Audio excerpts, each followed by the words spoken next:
In this video, gusto ko sabihin sa inyo ang totoo. Dapat nyo rin talaga malaman to, lalo na sa mga kaibigan at pamilya ko. Last month lang po, nag-start at nalulung po ako at di ko napigilan. Nagsimula po to ng isang araw na medyo stress, pagod at nagutom po ako kaya naisipin kong umalis at bumili ng gulay po. Akala nyo kung ano yan, no?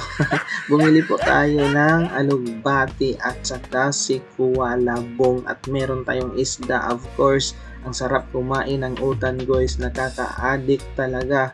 Alright, meron pang malunggay. Akala nyo kung ano na, guys, no? Ito, guys. Ito yung magandang addiction, guys. Utan. Let's go.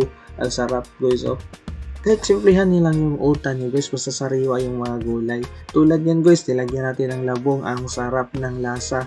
Alright, so abangan nyo na yung mga susunod nating tirada, guys. God bless po sa inyong lahat.